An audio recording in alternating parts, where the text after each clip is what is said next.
tujuan wisata Tanjung Enim. Tanjung Enim Radio.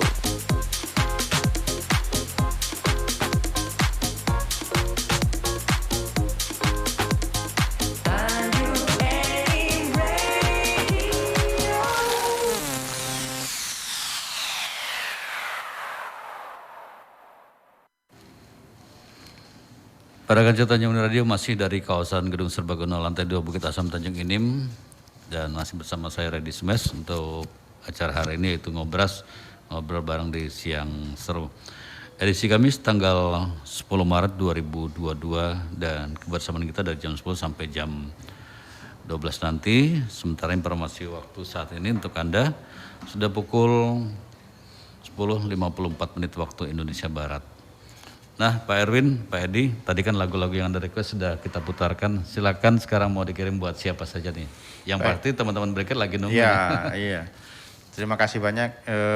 Salam saya khususnya untuk teman-teman di Pabrik Briket sekarang lagi. Kita kasih dada dulu.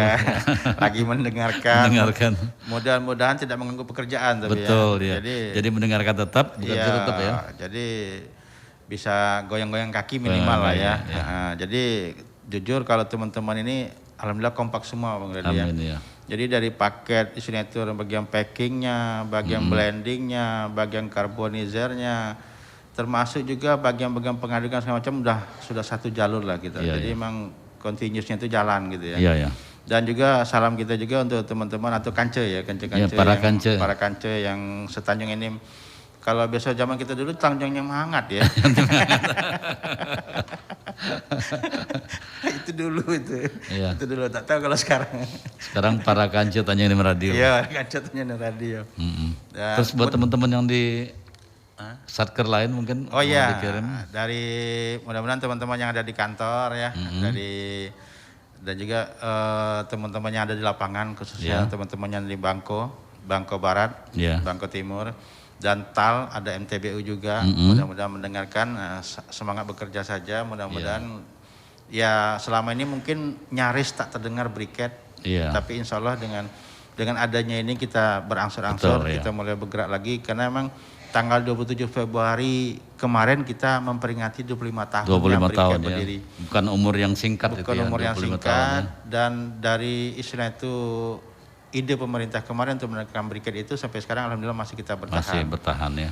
Dan nanti akan kita ceritakan juga pengembangan selanjutnya ya Bu Reddy ya. Tunggu ya. Tapi nanti tahapannya nanti dengan Pak Prayitno sama Pak Ricci dulu lah. Iya, sudah dari tadi sudah siap ya. Iya, karena kopi ini kita bagi-bagi kan. Betul jadi, ya. Karena kita terbatas dengan jarak ya. Protokol juga kan.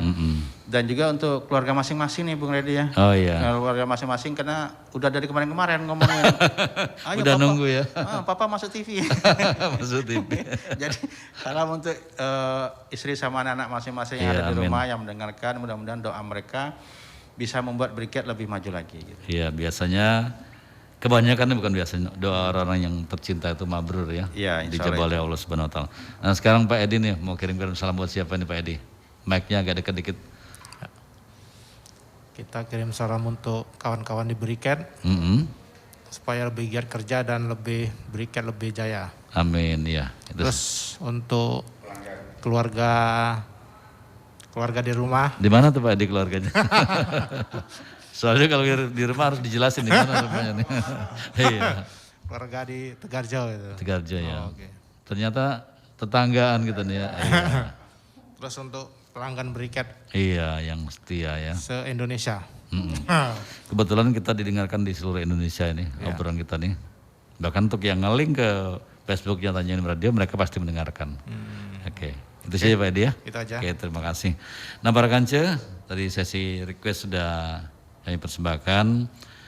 Dari Pak Erwin juga kirim-kirim salam. Pak Edi juga mudah-mudahan untuk Anda yang lagi mendengarkan, terutama buat rekan-rekan yang ada di Pabrik Briket Bangko Barat. Halo, selamat siang semuanya. Kerja, tapi tetap kualitas tetap diutamakan ya. Nah sekarang kita masih kembali ke produksi dan operasi nih. Pembagian kerja di Briket berapa shift sih? Karena ada di seperti tambang kita dengar ada yang 2 shift, ada yang 3 shift. Nah kalau di briket sendiri seperti apa nih Pak Edi? Kalau di briket untuk karbonisasinya 2 shift. 2 shift ya. Terus untuk Oh jadi artinya tiap-tiap sarker di sana tuh beda-beda ya bagiannya. Shiftnya bagian ya. Iya. Nah. Terus untuk pembriketan itu 1 shift kita. 1 shift ya. Jadi artinya 1 shift dari jam berapa ke jam berapa? 1 shift dari jam 8 sampai jam 5. Gitu. 5. Terus Ya. terus besoknya lagi seperti itu ya. Nah, kalau 2 shift berarti dari jam 5 sampai pagi masih ada orangnya. Kalau yang karbonisasi itu dari jam 7 sampai jam 3, terus A plus jam 3 sampai jam 11 malam. 11 malam ya. Jadi ada jeda istirahatnya ya. Oke. Ada bagian-bagian lain Pak Edi selain dari karbonisasi dan yang bisa disebutkan? Kalau sekarang ya bagian di kantor ada juga kan.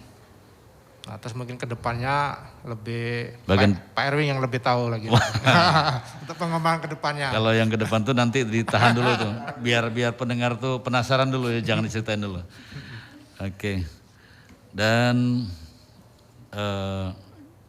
kapasitas mesin nih ya, kan ada kapasitas mesin yang cuman sekali menggiling, sekali apa ya? Sekali membuat briket ya. Sekali produksi berapa itu Pak Edi? Kapasitas mesin yang digunakan ini? Kita 5 ton per jam itu Pak. 5 ton, wow 5 cukup ton fantastis per jam, sekali ya, 5 ton per jam ya. Ya. Setiap hari seperti itu ya? Iya. Nah, ada liburnya nggak nih? Apa istilah tanggal merah libur atau ada hari-hari tertentu yang libur karyawan?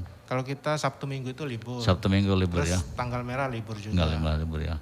Banyak liburnya nih Pak Erwin. Oke. Kemudian untuk di bagian operasi dan produksi ini, operasi dan produksi berbeda atau satu satker nih? Satu satker. Berapa karyawan nih Pak Edi? Karena Pak Edi membawahin itu kan? Untuk di pabriknya itu 37 orang. 37 orang ya? Terus untuk di kantor itu 6 orang. 6 orang ya? Cukup lumayan rame ya, dan mudah-mudahan operasi yang terus berjalan lancar, apalagi nanti ke depannya nih Pak Erwin sudah siap dengan rencana-rencana kerja yang lain dan juga pengembangan yang lain. Nah kemudian kalau saya lihat di brosur panduan ini,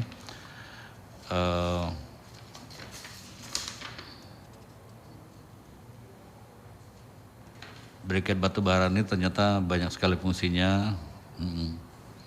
Nah, spesifikasi dari briket itu sendiri seperti apa nih Pak Edi? Ya, kita sebutkan dulu yang supernya nih. Super. Super itu spesifikasinya? Iya. Dia kalorinya lebih tinggi dia. Lebih tinggi ya. Kalau yang kalori yang super tuh 5.000 sampai 5.500 gitu. 500 ya. Dan memang peminat di antara dua jenis ini yang super yang lebih diminati ya. Karena memang dari pengolahannya, dari ukuran dan dari kalori-kalori yang dibutuhkan memang sudah capai standarisasi. Kemudian untuk produksi yang sudah berjalan ini. Nah, sekarang kan lagi masa pandemi nih ya. Jadi kita lihat semua sentra industri, pengusaha-usaha itu mengalami penurunan. Nah, bagaimana dengan briket sendiri di era pandemi dari 2019 sampai sekarang nih yang masih ada sisa-sisa pandemi nih? Dengan ya. Pengaruh itu sebenarnya, banyak pengaruh. Sangat pengaruh ya.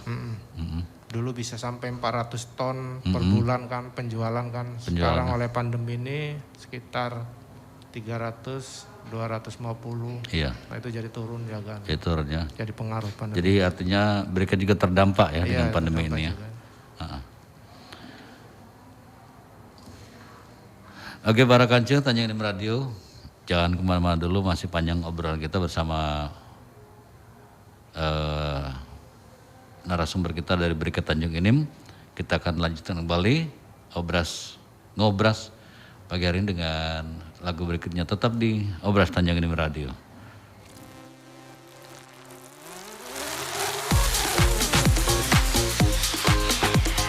Tanjung Enim Radio.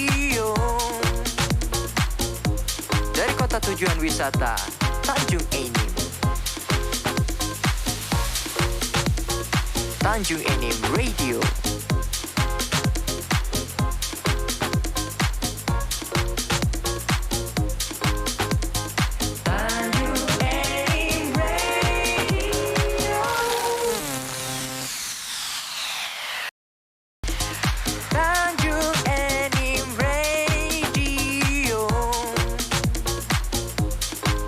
Tujuan wisata Tanjung Enim. Tanjung Enim Radio.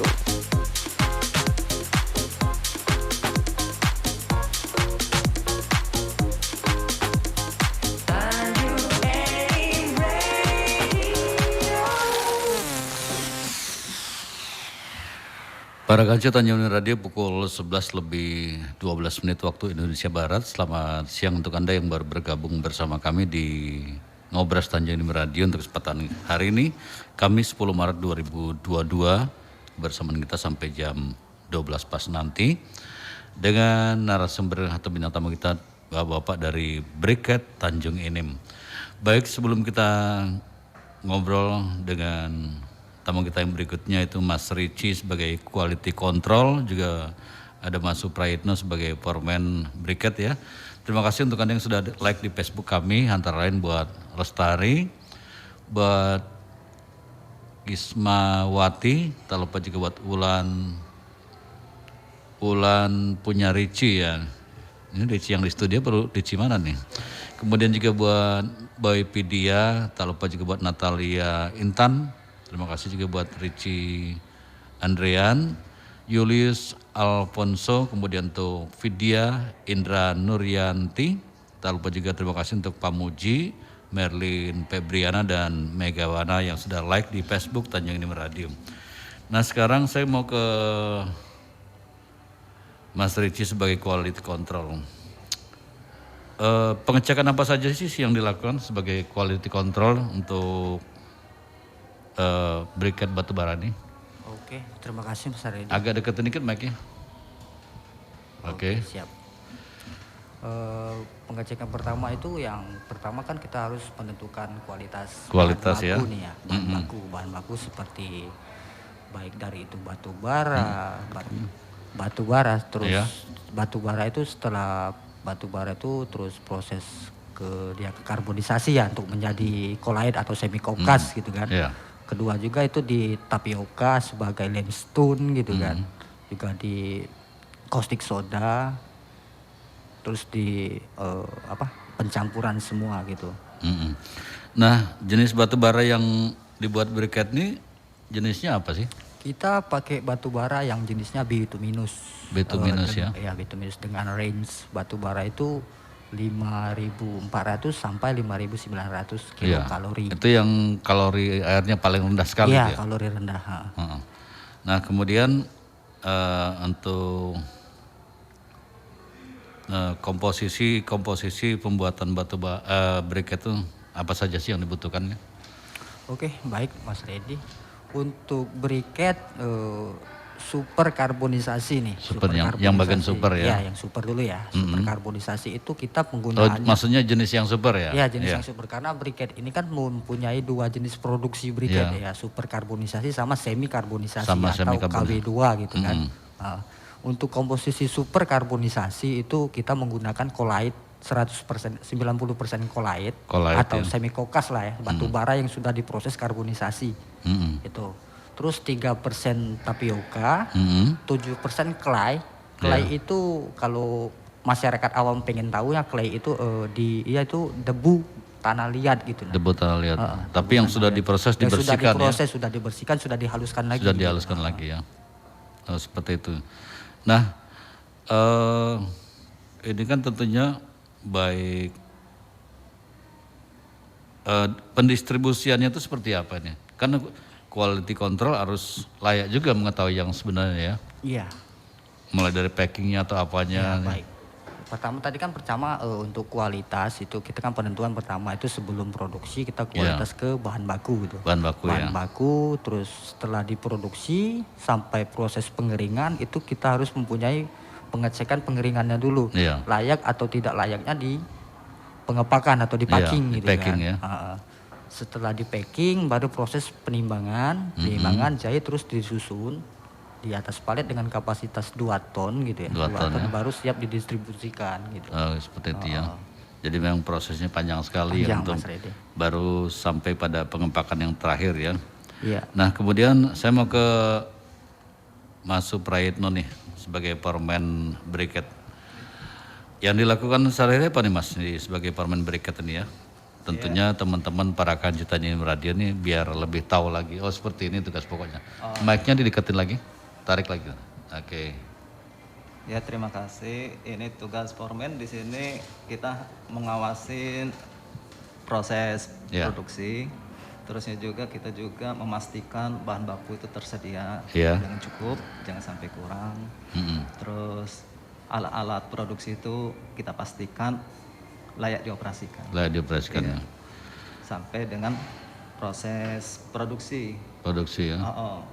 Jadi kalau saya lihat di sini antara QC dan foreman ini berkaitan langsung tugasnya ya. Iya. Saling memantau ya. Saling koordinasi.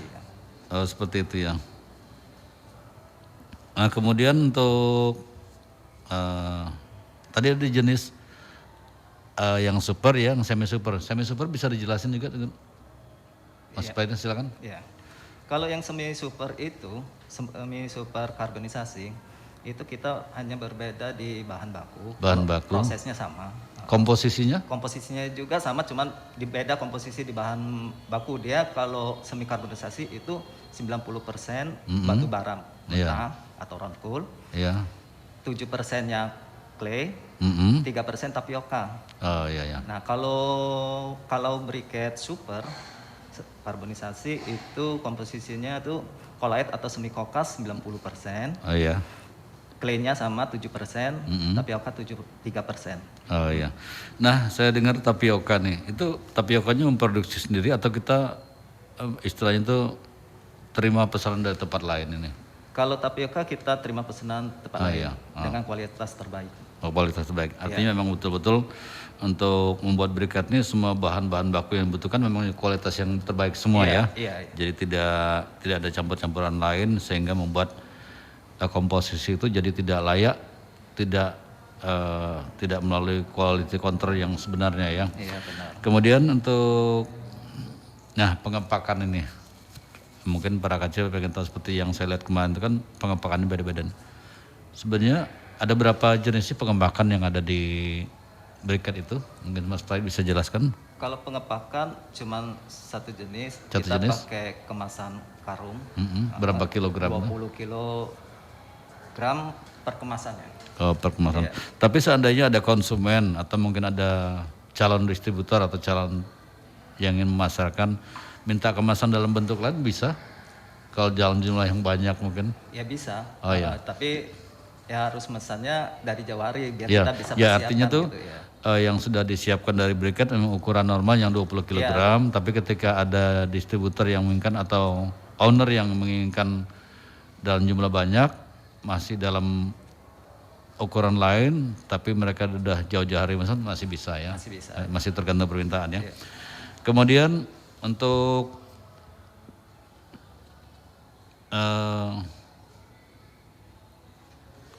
karbonisasi nih.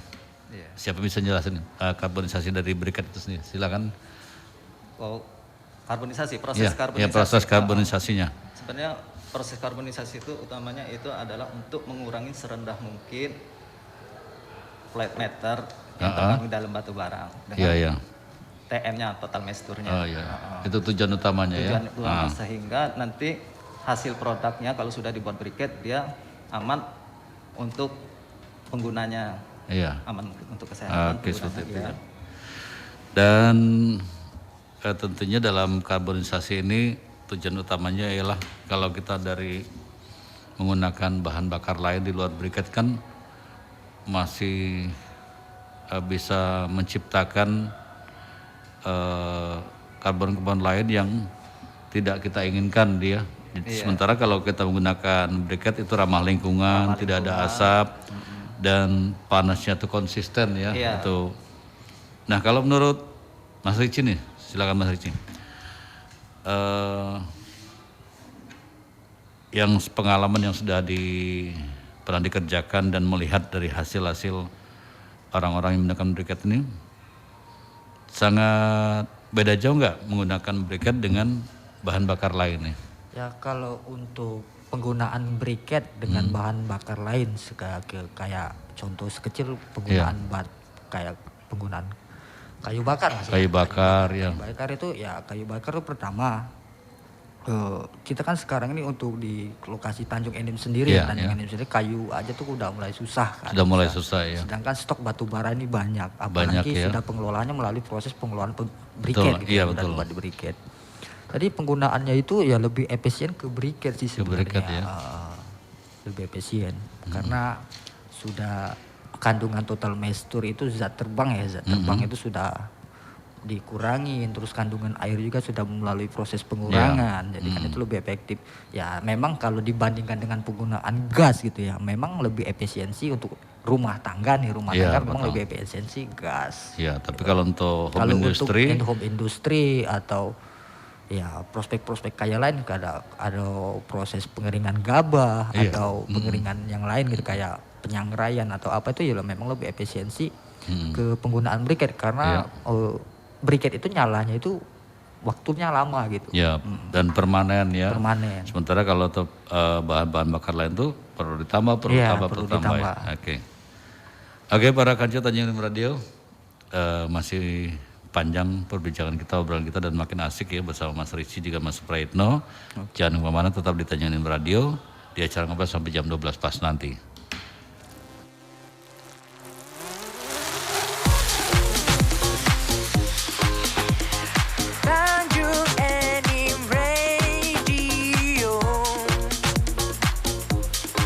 Tujuan wisata Tanjung Enim.